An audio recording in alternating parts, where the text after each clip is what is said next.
So, Joe, you've been a hero of mine for a long time. First time I saw you was at Efficiency, Vermont in 2005. There was a big snowstorm.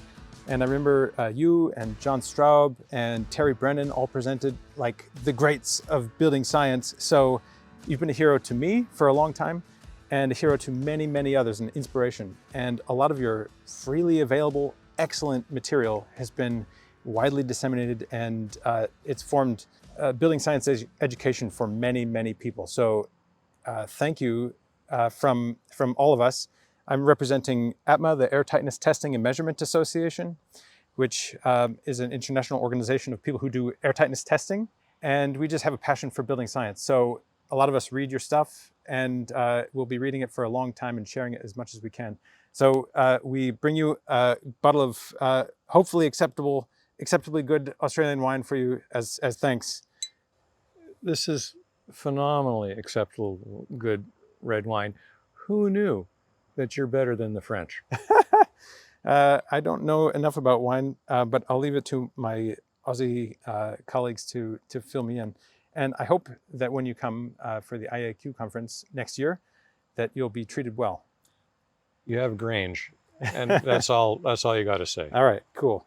What we'll do is I'll show you some pictures of things that I've collected over the years, and just want your honest opinion on some things. So have you said this quote before? Many, many, many times. Americans can always be counted upon to do the right thing after all of the alternatives have been exhausted. We are not a proactive bunch, we're a reactive bunch. So we do stupid stuff all the time. Now there's another phrase that I've been using, and I've been saying, stupid should hurt quickly. Okay. When you're a kid, you put your hand on the stove, ow! The stupid action is followed by immediate pain. You learn something. Hopefully. If you put your hand on the stove and it doesn't hurt for 10 or 20 years, you're not connecting the stupid action with the consequences. And that's been the issue with building performance. Yeah. Now the good news, at least on this side of the Pacific Ocean, is that the time frame between the stupid action and the failure is being reduced from 15 years to 10 years to less than 10 years. And why that's important is that the legal profession has become the most effective technology transfer mechanism for architects and engineers. So you're telling me, well, we don't teach our youngsters in universities and schools and trade associations. The legal profession and the insurance industry is teaching the professionals because of the failures. It shouldn't be that way. It is that way. You folks on your side of the Pacific need to be better than us. So you've been to Australia and New Zealand many times, right? And it's many, many, many, many times. For vacation or for work?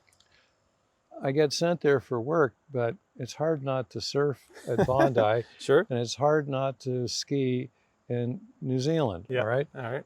It's part of the deal. You want me to look at your weird old buildings, I'm going to take my skis and I'm going to surf and I'm going to ski. Okay. Every Aussie or Kiwi would find that totally acceptable. So, but you have some good lessons to share from problems learned here and lessons learned here, and things you can share with us. Well, apparently the laws of physics are the same on both sides of the equator. I don't know if that's true. It absolutely is true. Okay. You know, this gravity thing is going to catch on.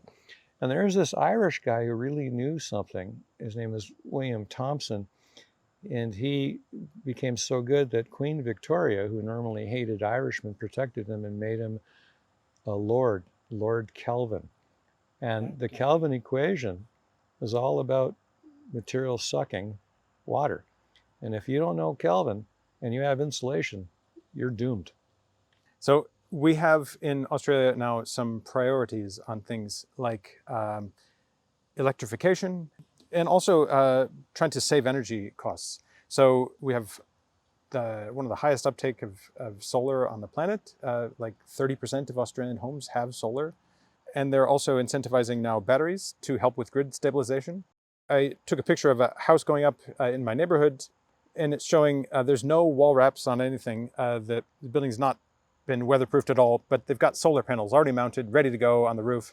And to me, that seems like a bit of a metaphor for mixed priorities. Can I call it stupid?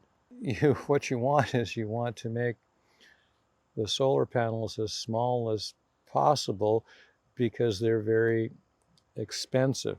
And you do that by saving energy.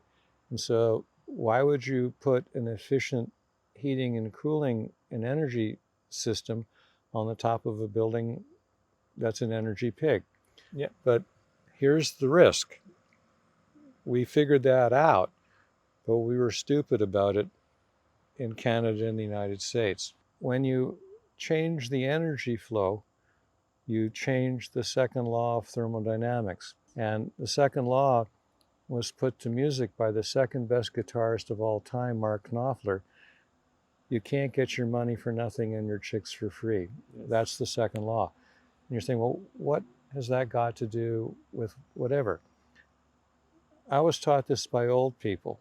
Now I'm an old person, so I was young. He said, young Joseph, it's okay for things to get wet if they dry. Let me repeat this. It's okay for things to get wet if they dry. The drying requires an exchange of energy. Old buildings would get wet, but they would dry because they were energy pigs. Woo, yay. And so what have we done to the energy exchange? We've dramatically reduced it. So we reduced the drying potential, but we haven't reduced the wetting potential. And in North America, we're having mold, rot, decay. It's a disaster. So what we've had to do is we've had to now change the wetting potential to become in balance with the drying potential. And it's taken a while for us to figure it out. You folks should learn from our stupidity. You shouldn't be as stupid as we were. There are only two kinds of windows in the world. Windows that leak and windows that will leak.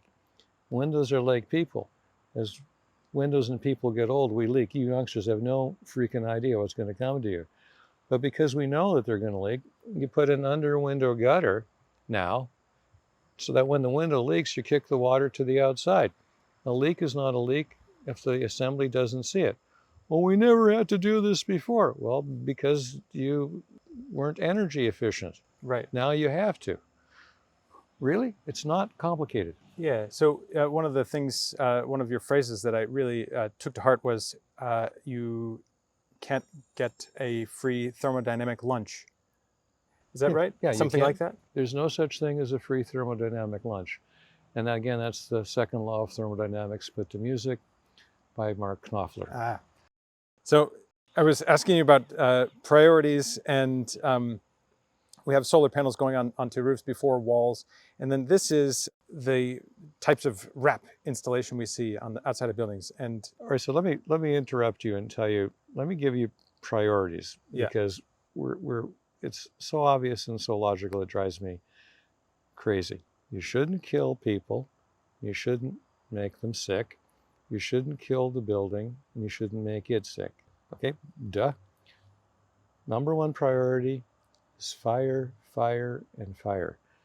The first building codes all over the world were how to deal with fire. We burned London, we burned Chicago twice, but nobody remembers the second Chicago fire because at that time the Chicago teams were finishing second, but that's another story. And so fire, followed by what? Structure. Fire was more important than structure, but guess what?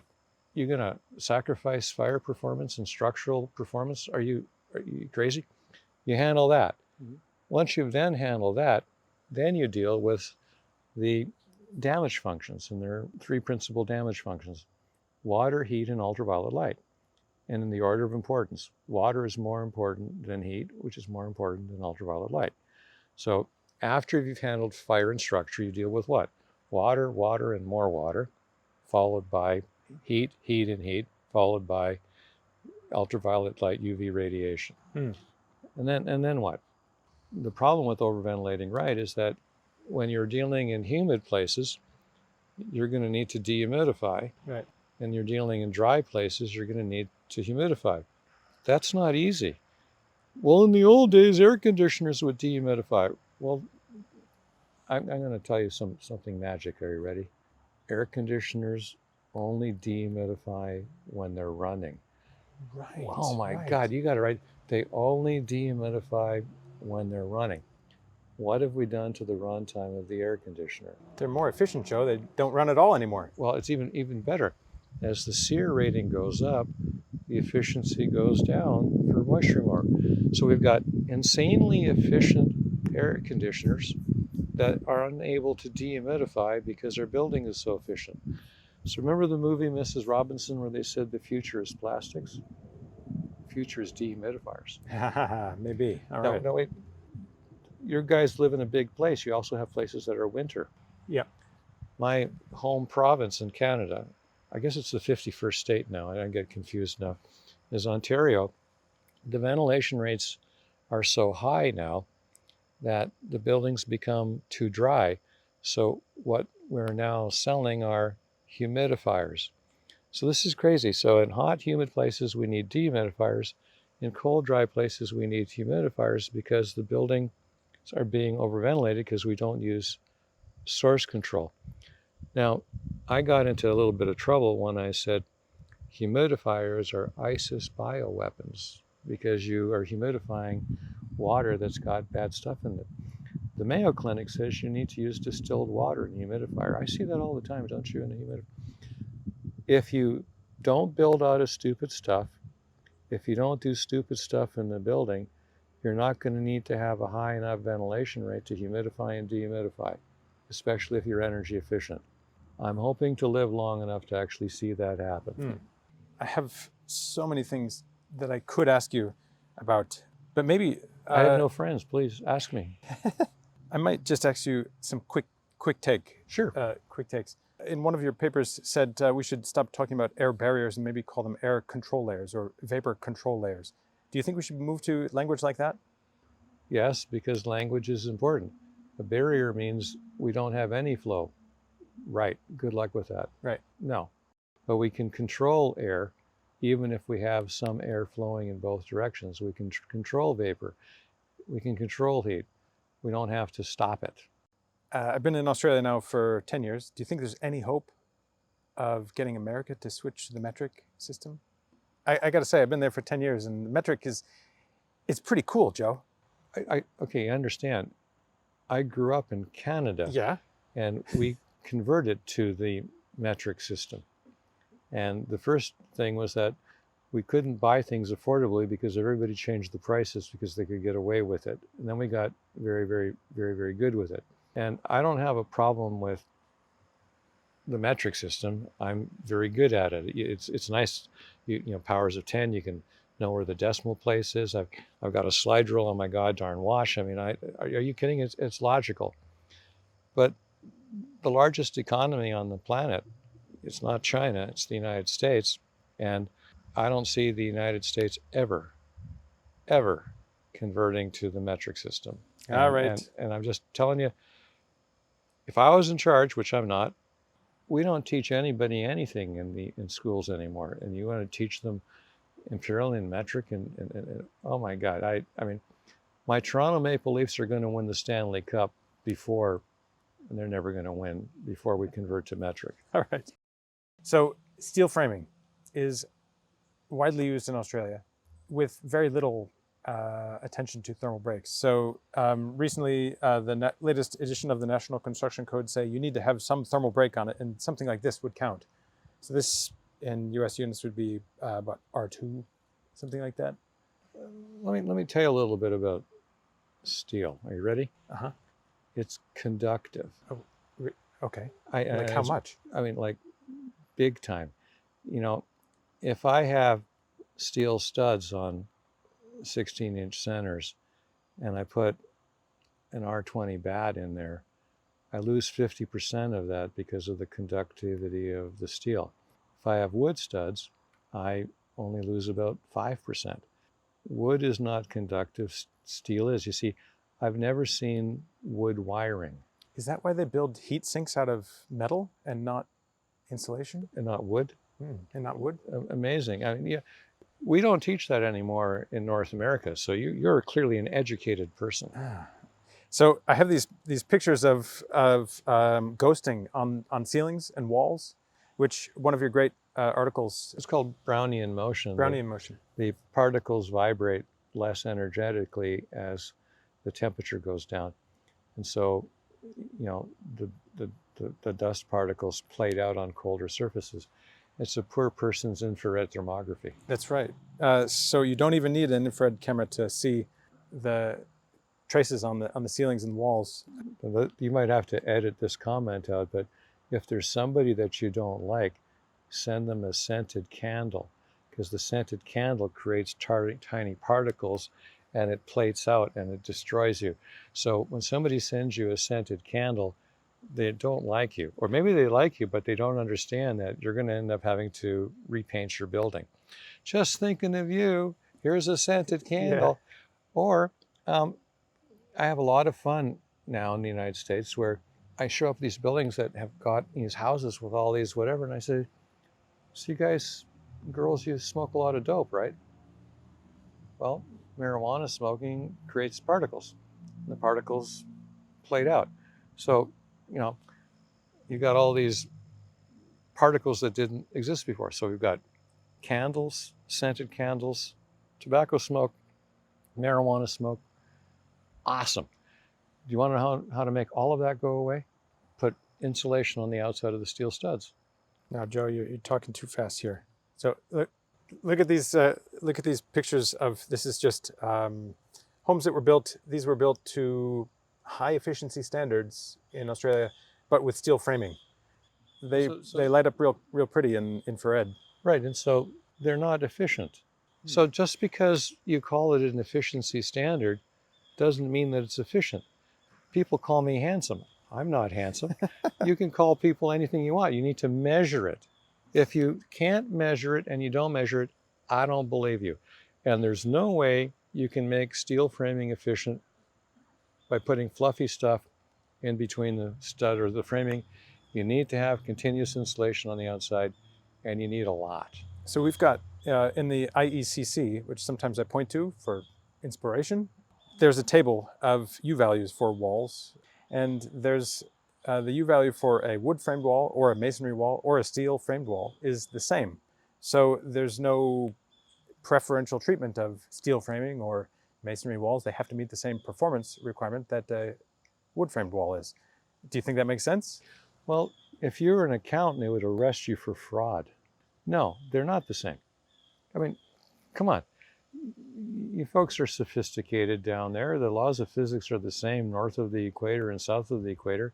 Are you telling me that something that's incredibly conductive has the same thermal resistance value of something that's not insanely conductive? Come on, stop this. Yep.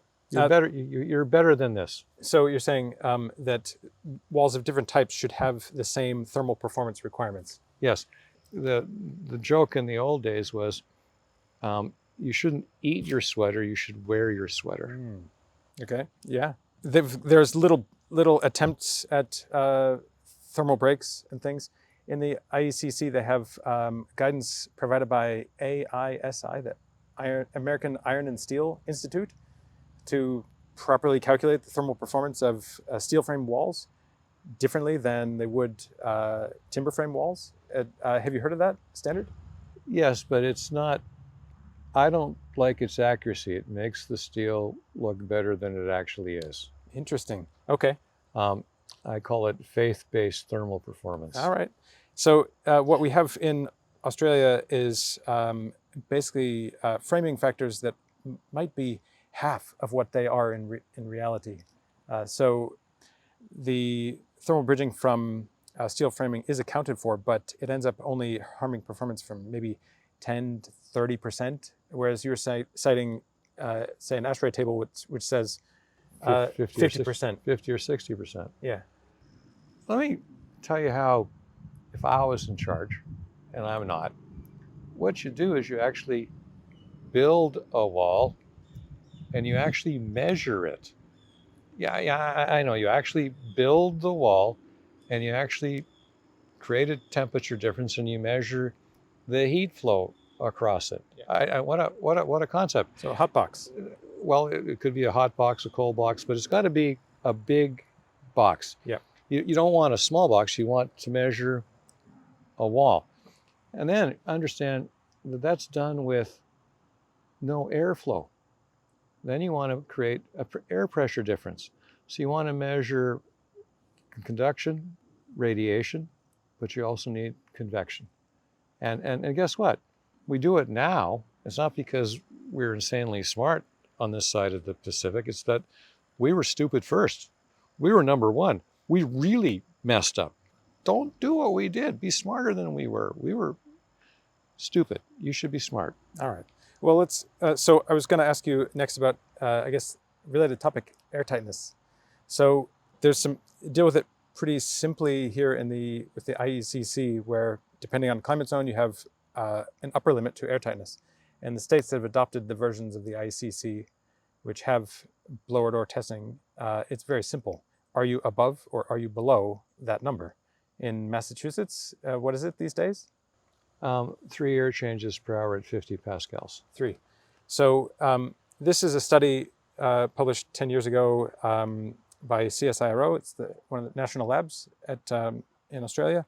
And it's showing of the sample of newly built houses, some of them were 38, 39 air changes per hour. Last year, ATMA, our Association of Testers, did another study in several states and found the performance was a lot better, much better. So there's a soft target in the National Construction Code of 10 cubic meters per hour per square meter, about 10 air changes or less. That's it's basically suggestion for how airtight it should be, and 87% of them got to that level. So it is improving, but still 10 is not good. 10 is really bad. You need to get rid of the big holes, you need to be at 3. Now, you don't need to be at 1 or less. There's no benefit of that, but getting to 3 gets you there. Where your biggest problems are if you're not going to get to 3 easily if you have mechanical ductwork in a vented attic and mechanical ductwork in a vented crawl space. There's no way you're going to get much better. You're doomed because ductwork leaks, and so you have to make the attic conditioned or the crawl space conditioned, or put the mechanical system inside. And again, that's why we had in North America, why we had different air tightness limits for a long time between the South and the North. Well, we had higher numbers in the South simply because it wasn't as bad climate-wise. No, because the ductwork was in vented attics. We couldn't get them tight. Now we're getting pretty good at tight ductwork, but you're not going to get consistently to 3 air changes per hour with a vented attic or a vented crawl space with your ductwork in it. It's not going to happen. So this might blow people's mind, but in Massachusetts, is duct tightness actually tested? Yes, we pressurize the ductwork. That's totally new to Australia. Doing a duct tightness test is unheard of. Well, it was unheard of to do a building enclosure tightness test, right? Yep. We pressurized plumbing to test it. I mean, who knew? Sure. Plumbing's got a fluid in it called water. Shouldn't we pressure test ductwork, which has got a working fluid called air? Yeah. Just saying. I'll ask about how airtightness is dealt with in something like 90% of homes now get what's called a NatHERS rating, National Home Energy Rating Scheme, similar to HERS in America. Airtightness is input as individual components. So you enter the number of wall vents or chimneys or ceiling vents or unflued gas heaters, and all these separate factors go into a model and get calculated hourly, the airflow due to stack effect and airflow due to wind. So it's an enormous, enormous calculation. Do you know how they do it in America? We don't waste our time doing it that way. What do you mean? You keep it simple? This is colossally batshit crazy. Give me a break. Okay, let me tell you what's really easy. If the ductwork is inside, we don't care if it leaks. Let me repeat this because, in case you're a consultant or a politician or an activist. Say it again, Joe. If the ductwork is inside, you don't care if it leaks. If your ductwork is outside, in a vented attic or a vented crawl space, this needs to be tighter than a Scotsman in a bar. So pretty tight. Okay, We're, you need to explain that humor. They're tight for money. That's yes, what it means. all right, Okay. It's not airtight. Okay. not airtight. Okay. Thanks. Thanks for the explanation. You're welcome. What we did for this study we did for CSIRO, we measured individual leaks and found those that were in the NatHERS model, like downlights and exhaust fans and fireplaces and gas heaters. Lots of these things that are in the model really aren't in modern homes very much. There aren't many vented gas heaters in modern homes, brand new homes. So the model is quite outdated, and there are many things that are missing from the model, like ductwork. It's just not accounted for. The conductive losses, the airtightness losses due to ductwork, and some of the leaks were colossal. Luke, turn off the model. Go with the force. The models are so complicated, they're worthless because you can't establish the correct boundary conditions. Now, this is coming from an old school engineer. I used to love models until I realized, well, wait a minute. The model is only as good as your boundary conditions, and your boundary conditions are all over the freaking place. So what you should do is change the way you're building so you don't have to do the complicated model. It's easier to fix the building than to model it, to say, gee, it's a dumb way to build the building, and we're telling you exactly how dumb you are. I don't want to be told how dumb I am. I want to build it so I don't need to do the model because it's irrelevant now. So in the American codes, in the International Energy Conservation Code, they have just a simple limit. So 3 air changes per hour or less in most states. In Australia, what we're trying to do is get them to add the ability to put into the model a simple number, because right now it's very difficult to see the effect of airtightness. You have to say that your downlights were well sealed or very well sealed, things like that. It's all subjective. Whereas with the simple input, you can just actually check it with a blower door. Why is the simplicity of the IECC requirement just an upper limit to airtightness and a requirement to test it with a blower door?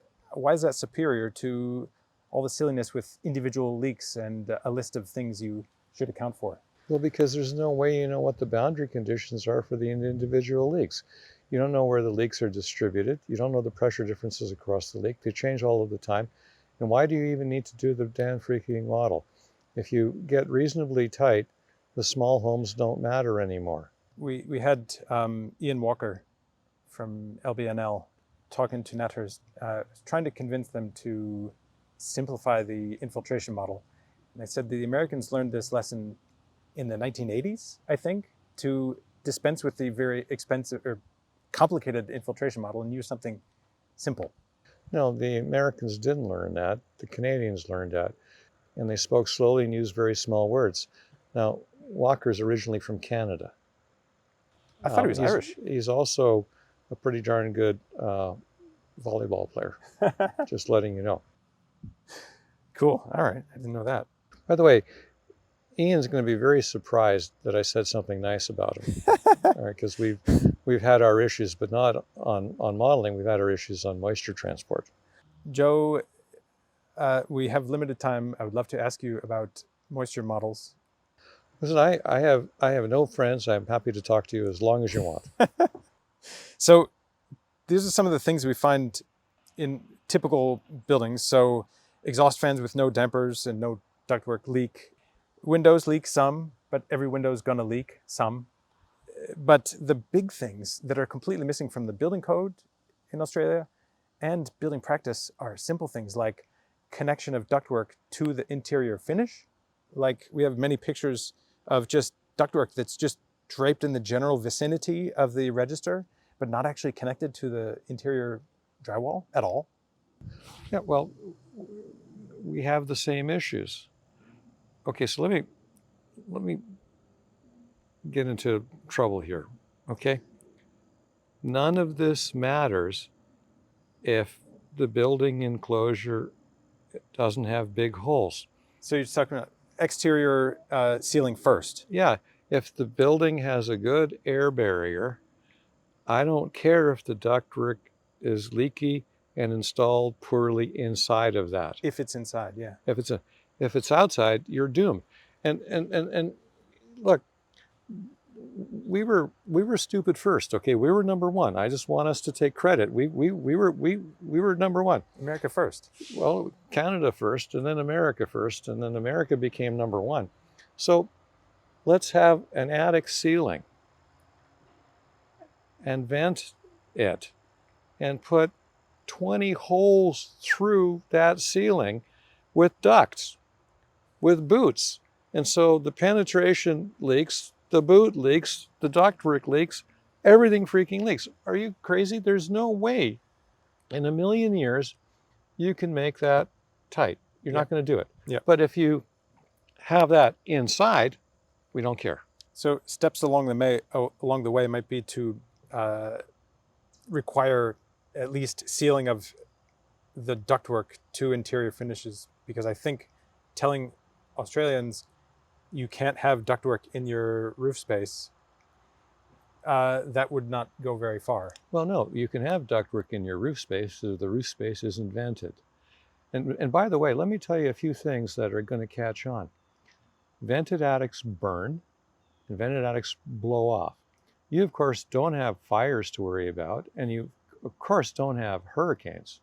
Yeah, I know, because you're in paradise. And the answer is no. Vented attics burn because of the embers coming in. Vented attics get pressurized during wind events and they blow off. Come on, we're smarter than that. Yeah. But we're catching on here now.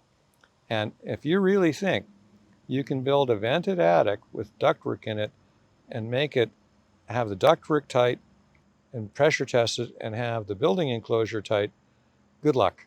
These other ideas that are now in the IECC, it says, or is it maybe the International Residential Code that says, building cavities shall not be used as ductwork. That's correct. As part of the study, we found many building cavities that were part of the ductwork, and by the way, we were number one here. We did that all the time. It's getting better. And how is it getting better? Is it just... if we don't care if the building enclosure is tight. I don't care if things leak inside my tight enclosure. Yeah. It doesn't bother me at all. Remember, we actually want the air to come out of the ducts to go into the space. Yeah. Duh.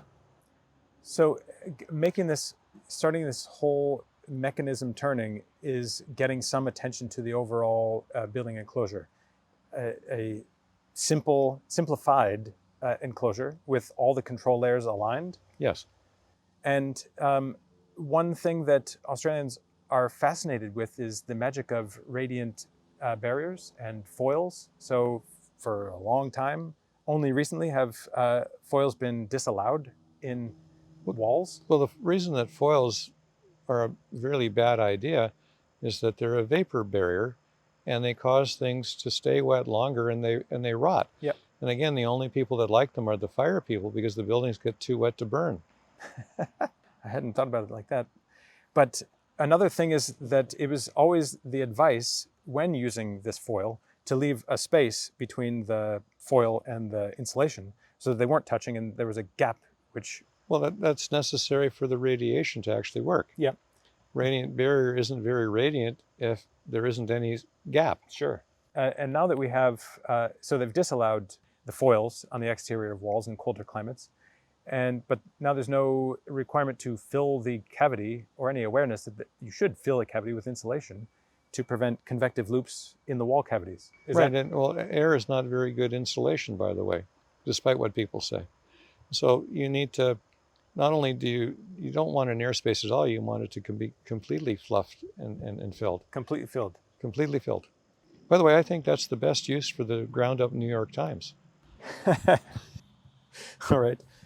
So we've got cavity sliders here, kitchen cabinets and things. All these things could be a problem, but don't have to be if you use some sort of rigid or any sort of air barrier behind them before they're placed. Yeah, well, what we do here now is we run the drywall gypsum board lining continuously, and then we put all the stuff inward. So like a box within a box. That's correct. Now, let me tell you where the future is. It's easier to put the air barrier on the outside of the framing than on the inside.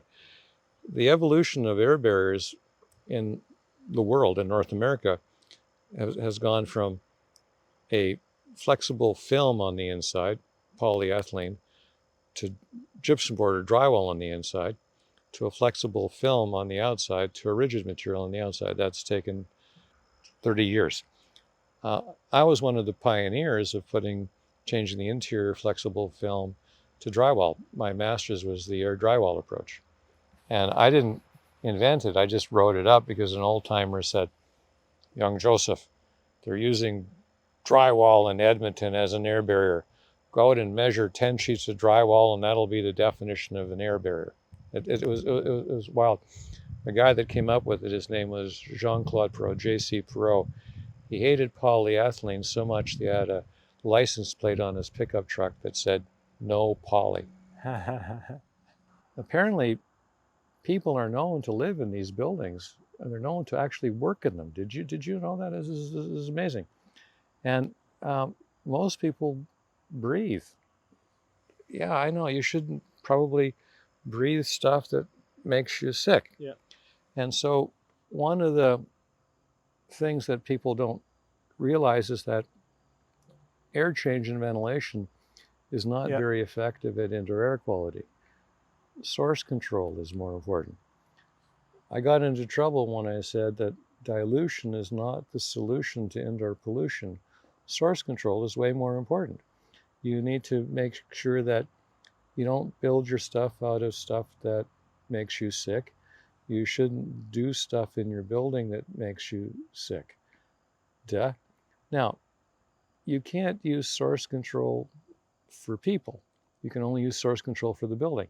So you ventilate for people, you don't ventilate for the building, you should do the building correctly. So, Mrs. Kosnowski, you've got 4 children, 3 of them have to leave. That would be source control. That's not, now maybe it would work for Mrs. Kosnowski, but I'm just telling you, so you ventilate for occupancy, but you shouldn't ventilate for the building. The building should not be giving off stupid stuff that needs to be handled. So if the stuff smells bad, it's probably bad. If the stuff smells good, it's probably bad. You shouldn't smell it at all. Geez. Now, we had this phrase back in Canada when I used to live there. They kicked me out because I wasn't a very good hockey player. They said, "You can't play hockey, become an American." So anyway, it was build tight, ventilate right. The problem is that the indoor air quality folks, I call them the IAQ cult, are relying too much on ventilation. So my new phrase is build tight, over ventilate right. We've seen that apartments and houses in Australia are getting tighter.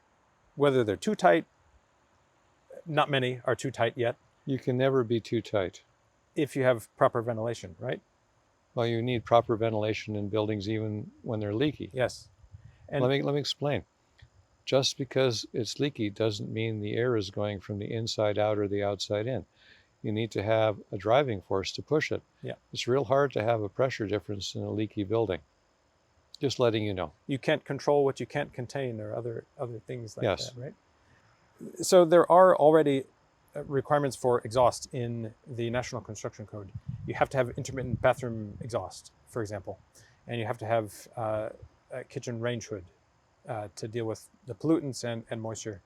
But it's only required that you have a fan, but it doesn't specify runtime. So over the years, I've asked people like Max Sherman where we should start in Australia.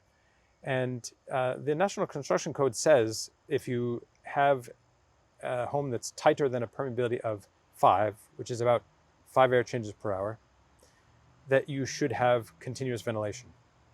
That lines up more or less with the IECC and IRC. It says 5 air changes per hour is the air tightness target, air tightness requirement, and you need to have continuous ventilation. So what's the difference between intermittent task exhaust and continuous ventilation? Okay, let me tell you how I would do it. We have something in the United States called the hotel switch. where you go into a hotel bathroom and you turn on the light, the bathroom fan turns on, but it turns itself off after 10 minutes, even when the light switch is still on. Sure. So what you want is anytime somebody goes into the bathroom and turns on the light, bathroom fan turns on, it runs for 10 minutes, then turns itself off, because you don't want to ventilate when the bathroom is not occupied. Yep. Just Sure. easy answer. It's pretty common. Time delay control. And not an issue. Yeah. Why don't you want the bathroom fan to be running all the time? Because you're going to overventilate the house, right? So it'll be an energy penalty if you're ventilating all the time. Well, it's not only as an energy penalty, it's going to be a comfort penalty, and it's going to be a humidity control penalty. The house is going to get too humid in the hot, humid areas, or too dry. So overventilation is not a good thing, just like underventilation is not a good thing. So so I'd put a timer on my bathroom fans. Okay. Next, you don't ever want to have a recirculating kitchen range hood. That's like a forehead greaser? No, it's just that it recirculates. That's like a toilet bowl that swirls the stuff round and round and round and never flushes. Okay, bad idea. Yeah. You don't want a fan that's running at a huge rate. It's not unusual to have 500 to 600 CFM, 250, 300 liters per second. That's insane. The negative pressure is so high you could suck a golf ball down a garden hose a mile long. That's just not a good idea. So you want your range hood to have a good capture efficiency. So you want the range hood to be bigger than the surface and deeper than the surface. Now, who designs the range hoods now? It's the interior designer. Well, it doesn't look good. You really want the interior designer to affect that much of the indoor air quality and energy and whatever in your building? So if it was me, and by the way, we don't have this in the United States or Canada yet. I'm just giving you a heads up. You could leapfrog. You could say, I want the range hood to be this much bigger in both directions, and I want it to have a lip to capture it as opposed to the smooth glass, whatever. Have you seen what we have in our house? Not yet. It's the smooth glass one. Okay. Why? Because it looks better. Why do I want something that looks better? Because I don't want to give away half my stuff again. I'm married to an architect. All right. So can I tell you how I compensated? I made it way bigger and way deeper to compensate for the fact that I didn't have a lip. So what does that mean? It means you can have a methodology of saying, here's how much air I need my range hood to exhaust based on the capture efficiency of my hood. And the more effective the capture efficiency on my hood, the lower the amount of air that I need to exhaust. Then you have to say, this is where the judgment part comes in, and you need to do your own work. If I've got a building at 3 air changes per hour at 50 pascals, and it's 1,500 square feet in floor area, and I've got a range hood that's exhausting 500 CFM, here's how much air I need to supply to replace it. If I'm only exhausting 250, I only need significantly less. And the question is how do you get that into your building? One of the ways that we've been doing it here is we have an air handler, which has air going out the supply duct and air coming in a return, right? So you got a box with a fan in it where air goes out and air goes in. So we have supply and we have return. We hook and connect an outside air duct to the return side of the air distribution system. So when the air handler operates, it brings in outside air. And we have a damper controller on that. And sometimes we only need 10 minutes of outside air per hour. If the thermostat is calling for 30 or 40 minutes of heating or cooling, the damper is only open for 10 minutes. If the air handler hasn't called for any heating or cooling in the previous hour, it says, turn me on for 10 minutes and open the damper so I'm not ever overventilating or underventilating. That's the way to do it. Okay. That would be definitely new in Australia. Well, it's the easiest way of doing it that doesn't get you into trouble. Now we have a minor twist on that.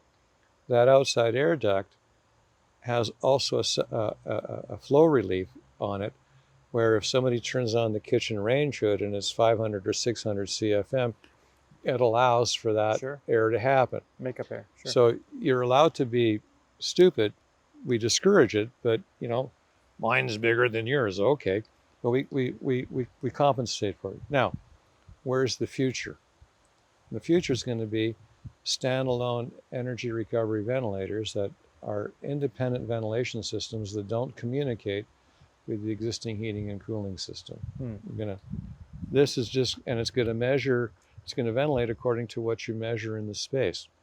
And so the future is going to be measuring the actual contaminants in the space and ventilating according to what you measure. Of course, the argument is going to be, and you know that, what's the acceptable level?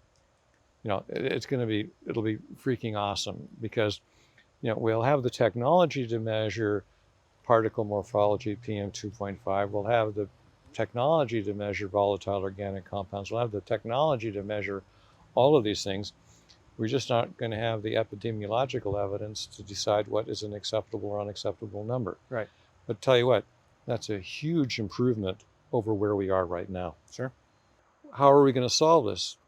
And the answer is measure it and ventilate according to what we measure, and then figure out a rational way of saying what's an acceptable or unacceptable number based on epidemiological studies. So I think one of the cool things about technology in the near future, or currently, is that we'll have the relatively affordable devices to both measure and control the ventilation, measure the pollutants and control the ventilation. Totally agree. That if I wanted to invest in something to make a lot of money, well, I'm not that kind of guy. I wouldn't invest in plastics like Mrs. Robinson, and I'd invest in control systems and measuring in contaminant technology. The stuff is amazing. The stuff that I would have to spend $3,000 to $5,000 on to be able to measure is now less than $1,000, and it'll be $100 eventually. And that's where we're going to win. So there's another thing. It's not related to continuous or low volume ventilation that we're talking about to dilute pollutants or extract them over time. But in Australia, it's pretty common to have very airtight apartments with curtain wall construction that are getting better and better. The curtain wall assemblies are getting better and better, and the fire separations, which are getting better and better, and acoustic separations. None of that stuff is bad. It's all good. Well, it's absolutely spectacular. We call it compartmentalisation. Yeah. And it makes the building safer from a fire perspective. It actually makes it way more energy efficient for controlling odors. It's absolutely freaking awesome because all people are equal, right? They're all the same. They all have the same habits. You don't have families that are bigger or smaller. And the sources are all over the freaking place. By compartmentalizing, we can ventilate according to what we have in the compartment, and one compartment doesn't screw up the neighboring compartment.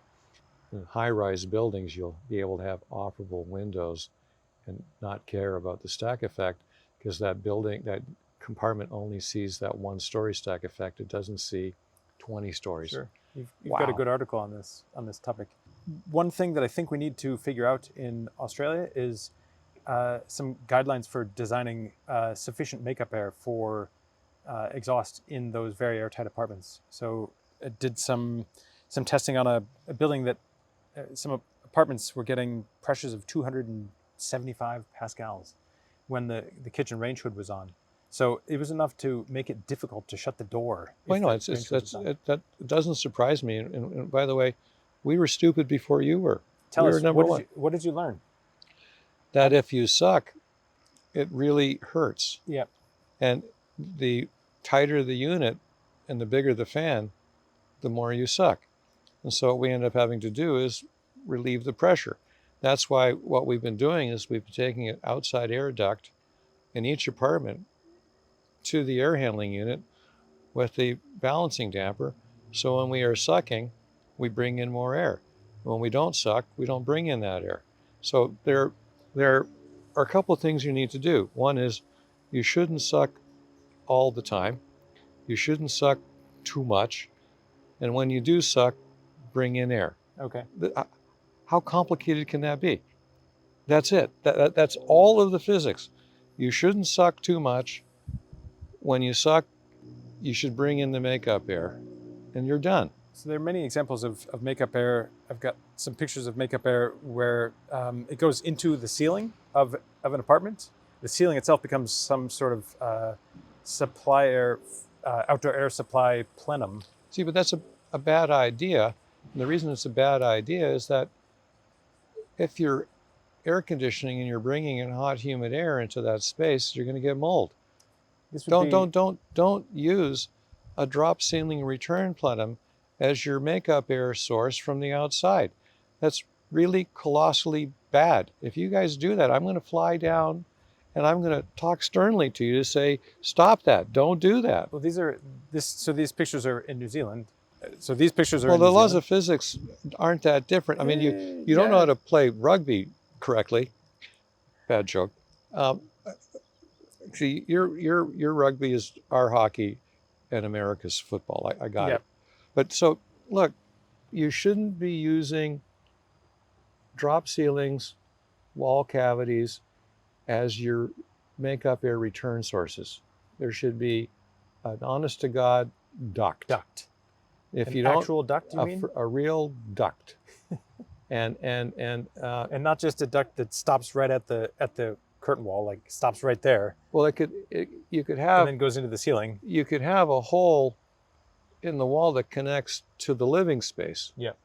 But you don't want a hole in the wall that connects into an interstitial space. Bad idea. Ask us how we know. We've already been there. Don't do it. So there's condensation risk. There's also huge condensation risk. Yeah, it's a huge condensation and odor risk. Okay. Not to mention that sometimes the air that comes it's always clean, isn't it? Directly outside is just it's just as fresh as ever. It's perfect. Yeah, I know. The other interesting thing is with exhaust only. We did some research with Stephen Winter Associates many years ago, and did some research for the CSIRO study here in Australia that showed that the makeup air for exhaust only systems, unless makeup air was provided, it was in the apartment that I lived in Sydney, it was coming from the garage. And you could see the dust traces. Yeah, that doesn't surprise me. Like the pressure showed, and then all the dust traces tell the story of where the air is coming from. I want your opinion on this, Joe. I'm ready. The standard Australian... Of course, you've not gotten my opinion on anything so far. Oh, well, you're not really letting it loose, are you? No, not at all. So this is the standard Australian roof. So it's a foil face blanket that's rolled out over the purlins, and the foil facing is lapped. So one has a 100 mil flap, and you lap the next one over it. These things are all perfectly placed within the insulation. No compression of the insulation at all. They're called thingies. Thingies, yeah. Roof raiser. And then this is called, then they put metal cladding over that. And that right there is a picture of light it's from outside. It's really bad. It's really bad, Joe. It's really bad, and it's the most common thing. Yes, it's really, really bad. Now, can I tell you how you can get away with bad before becoming colossally stupid? Okay. Don't have much insulation. So guess what you're going to be doing? Adding way more insulation, right? Okay. That's going to make it really, really bad. Why? Because you're going to get more condensation, right? How do we know that? Well, we were stupid too. So what's the solution? The solution is you want a sheathing layer that's airtight. Then you want to put some insulation on the top of it to elevate the temperature of the sheathing. And then I don't care what you do above that. You can vent it or not vent it, who cares? Yeah. What are the odds that that's going to happen? Slim to none. So that would be a design paradigm change. Yeah. And but we were even talking about structural Right, considerations, like but a heavier roof to support this weight. extra weight. no, okay, look, we went through these paradigm shifts, Yeah. right? So we've already been there. Why do you want to go through the same? I'm not saying we shouldn't do the same thing. You know, it's the same learning curve. So you've got your roof structure, there it is, and you put sheathing on top of your roof structure. The sheathing doesn't have to be structural. It could be structural, you know, whatever. Then what do? We make that sheathing layer airtight. That's your air barrier. Make the sheathing airtight. Yes. Okay. And it's easy to do that. Then what do? Then we put 1.5 or 2 inches of rigid insulation on the top of that. Then we have an Sorry. Yes, you make the sheathing airtight. So rigid sheathing, rigid foam. It doesn't have to be foam. It could be rock wool, mineral. Okay. People hate foam. I don't care. Insulation on top of your airtight sheathing. Any rigid board. Then you put purlins. Mm-hmm. Then your freaking metal roof. And let me tell you how you vent it. You vent it with a diffusion port so you don't get a lot of airflow. Then what? Well, I want more insulation. You can put a whole bunch of fluffy stuff now on the underside and not care. So this is an interesting thing you just bring up here about more airflow is not necessarily good. It's actually, it makes it worse. First of all, it's a problem with condensation. It's a problem with smoke and fire. It's just a really, really, really bad idea. All right. There's always lots of talk in Australia about condensation. Every June, it's condensation. It's roof condensation season. So everyone's taking pictures of condensation and posting them on LinkedIn. It's really fun. So I took a picture of my perfectly vented carport, metal roof over the car. Yes. And it's a condensation factory. Yeah, well, guess what? What's the vented air doing? It's condensing, Joe. It's bringing in moisture. Yes. Duh. So I'm sorry. You're shocked at this. Won't more venting help, Joe? No, more venting it'll keep it from burning because it'll be so wet. I mean, look, if all you did was add some rigid insulation on the top, you could care less. Okay, wouldn't matter. So this is now. There's the next question. Why do you need to vent? What's the function of the venting? Well, to get rid of the moisture that builds up. Well, you don't need to vent it to get rid of the moisture. You can close the vent and let the moisture leave by vapor diffusion at the ridge because moisture-laden air is less dense than dry air, so it floats. It's called hygric buoyancy. So one of the things that we figured out how to do in the United States is that we have soffit vents and we have a ridge vent. And what we do is we close the soffit vents so air doesn't come in. The ridge vent we lift up, cover it with tar paper, and put the ridge vent back. So what happens is that we get molecules of water passing through the building paper, but we don't have airflow. So we're not bringing in more moisture, but we're allowing the moisture to leave because it's hygric buoyant. The code has been changed in climate zones 1, 2, and 3 to allow that. So guess what? 1, 2, and 3, those are the warmer climates, right, in North America. Now, here's what's really neat. Are you ready? I'll tell you how really colossally stupid we've been here. So let's have a vented attic in climate zones 1, 2, and 3, and we put a whole bunch of fluffy insulation into that attic ceiling. Then we put a whole bunch of insulated flex duct into that. And what's the R value of your insulated flex duct? R8, R6, R5, and so whatever. And so what is units. And what is in that? What's the temperature of the air inside that duct? It's freaking cold. And so what do we get? We get insane condensation on the ductwork because of the moisture from the outside. Okay, then what? Well, let's bury the ductwork because we want to be more energy efficient. And that's a freaking disaster.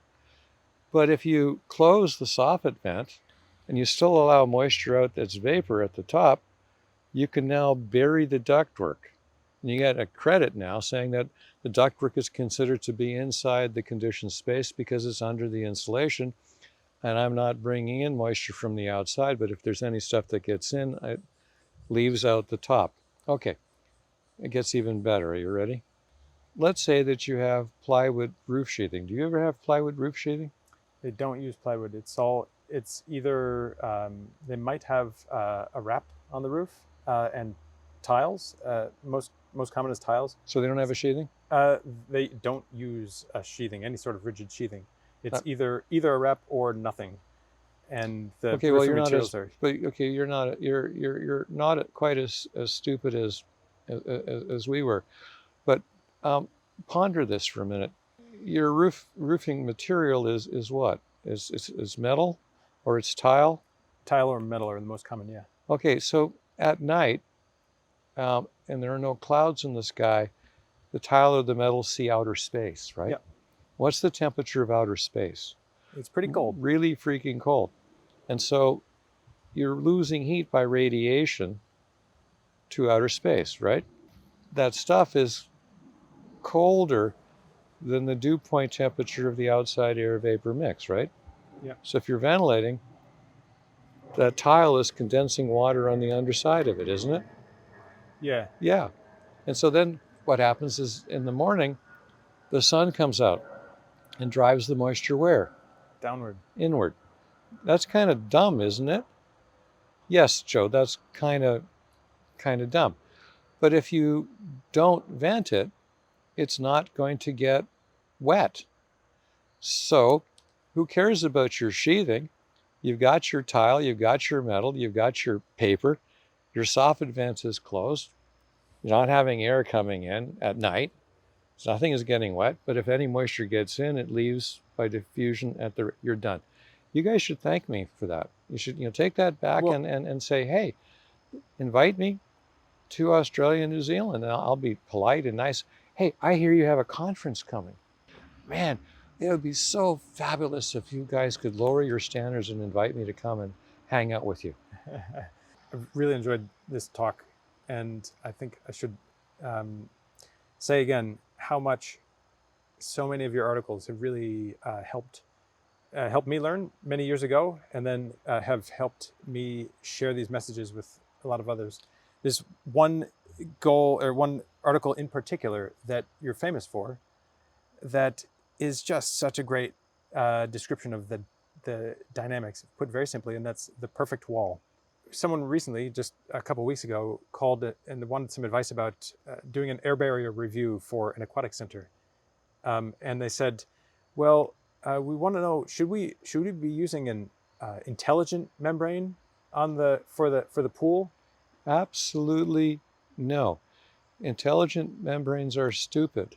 Let me explain. They're only a vapor barrier in the absence of vapor. Let me repeat this. They're only a vapor barrier in the absence of vapor. What do you have in an aquatic center? A bit of vapor. A bit of vapor. Let's put in a smart membrane in a data processing center that's humidified. That would be stupid. Let's put in a smart membrane in an art gallery that's humidified and pressurized. That would be stupid. Let's put a smart membrane where you're growing marijuana in Denver. That would be stupid. You'd be high, but it would be stupid. Don't do this. So my response to this inquiry was, here's an article you should read. It's called The Perfect Wall. And I said, look, if I were to illustrate this to you, I would take so I took a kettle of water, hot, humid, humidity, put it into a cooler. Yes. And I said, now you have all your control layers aligned. You have your vapor control layer, which is the thick plastic. You have the insulation. That's really clever. Well, Joe, this is the perfect wall in action, and that's what you want for a building. A building. And just make that bigger and put windows in. So I think this particular message, I think, is really key, and it's still really not taken up as much as it should be in Australia and New Zealand. And that's one message, one of the articles that I forward most often. Well, I mean, I'm happy to go there and spread the word. And again, understand, I just named it the perfect wall. I didn't come up with it. That was Hutchin and Handegard and Timisk and all of the classic old people at the National Research Council of Canada in the 50s. I mean, this was done before I was born, and I'm old, all right? Can I thank you also for making so much of your great advice and learnings freely available? That's really crucial, because probably so much of ChatGPT is a digest of your writings over the many years. So it's really great that all that has been made free, and it's formed the education of many, many budding building scientists. So thank you very much for that. Well, it's an honor and a pleasure. And by the way, I call it marketing. The more you give away, the more people actually talk to you and hire you. And with the blower door, sometimes you say, you don't get the dough unless you do the show. Unless you do the show. You don't get the dough unless you do the show. All right, Joe, thank you very much. I really appreciated this. Vice versa. Grasshopper, when you can snatch the pebble from my hand.